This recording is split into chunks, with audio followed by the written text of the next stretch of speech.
आप देख रहे हैं स्टोरीज की दुनिया। 5 साल के सौरभ के मम्मी पापा दोनों पुलिस ने होते हैं।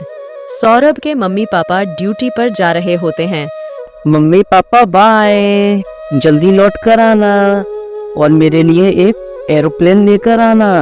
हाँ बेटा, जरूर लेकर आएंगे। और तुम दादा दादी को ज्यादा परेशान मत करना। नहीं करूँगा। अपनी पैंट में सूसू मत करना। जब भी सूसू लगे तो दादा या दादी को बता देना।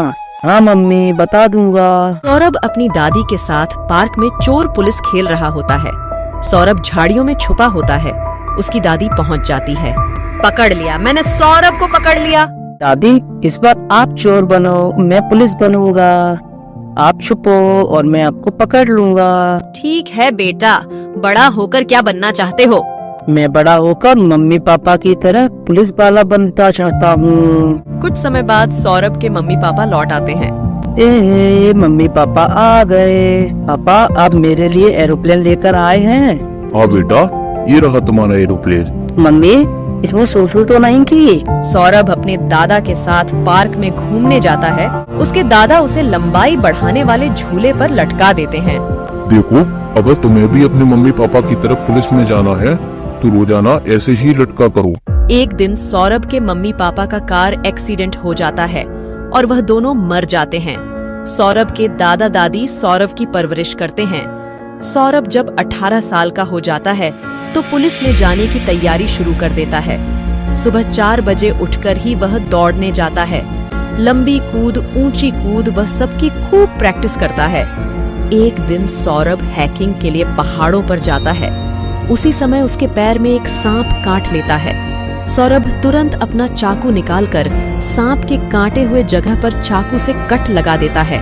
उसके बाद वो अपनी शर्ट फाड़कर अपने पैर पर जगह जगह बंद लगा देता है ताकि सांप का विष निकल जाए और वह पूरे शरीर में न फैले। लेकिन खून ज्यादा बह जाने की वजह से सौरभ वहीं पर बेहोश हो जाता है। जब उसे होश आता है, अरे दादी, मैं हॉस्पिटल तक कैसे पहुंचा? बेटा, 2 लोग तुम्हें यहाँ लेकर आए। तुम 3 दिन से बेहोश पड़े हो और तुम्हें खून के कई बोतलें चढ़ चुके हैं। आज तुम्हारा फिजिकल टेस्ट था, लेकिन तुम्हारा वेट खून देने की वजह से कम हो गया है। तुम्हारी यहाँ से छुट्टी हो जाएगी। मजबूरी में सौरभ एक सिक्योरिटी गार्ड की जॉब करने लगता है। कुछ दिनों बाद सौरभ के दादा की मृत्यु हो जाती है। बेटा, मैं बीमार रहती हूँ और तुम ड्यूटी पर चले जाते हो। यहाँ न तो कोई खाना बनाने वाला है और न ही मेरा ध्यान रखने वाला। तुम शादी कर लो। घर में लड़की आएगी तो कम से कम काम में हाथ बटा देगी। एक दिन सौरभ और उसकी दादी एक लड़की को देखने जाते हैं। बेटा, तुमने क्या कर रखा है? जी, मैंने बीए कर रखा है। बेटा सौरभ, क्या तुम्हें लड़की पसंद है? हाँ दादी जी। शालिनी जब सौरभ के घर जाती है तो वह सौरभ के घर पर सौरभ के मम्मी पापा की पुलिस वर्दी में तस्वीर लगी देखती है। जब तुम्हारे मम्मी पापा दोनों पुलिस में थे तब तुमने पुलिस में जाने की तैयारी क्यों नहीं की? सौरभ फिर उसे अपनी पूरी कहानी सुनाता है कि कैसे बिल्कुल अंतिम समय पर उसकी किस्मत ने उसका साथ नहीं दिया।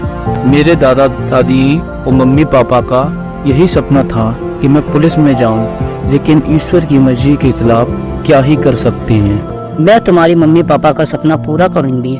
मैं पुलिस में जाने की तैयारी कर लूंगी और तुम मेरी तैयारी करवाना। अगले दिन से सौरभ शालिनी को तैयारी कराने में जुट जाता है। वो दोनों रोजाना 10 किलोमीटर दौड़ते हैं। सौरभ शालिनी को लंबी कूद, ऊंची कूद सब कुछ सिखा देता है। शालिनी पुलिस का रिटेन टेस्ट पास कर भी लेती है और फिजिकल टेस्ट की बारी है।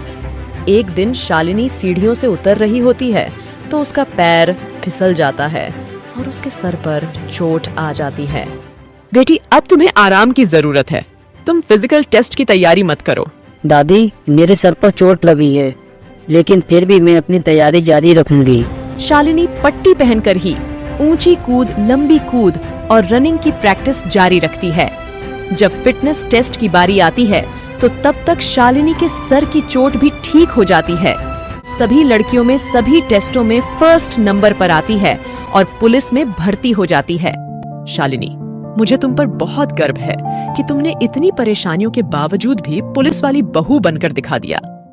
तो दोस्तों, इस कहानी से हमें शिक्षा मिलती है कि जब हम अपने गोल को पाना चाहते हैं तो रास्ते में बहुत कठिनाइयां भी आती हैं।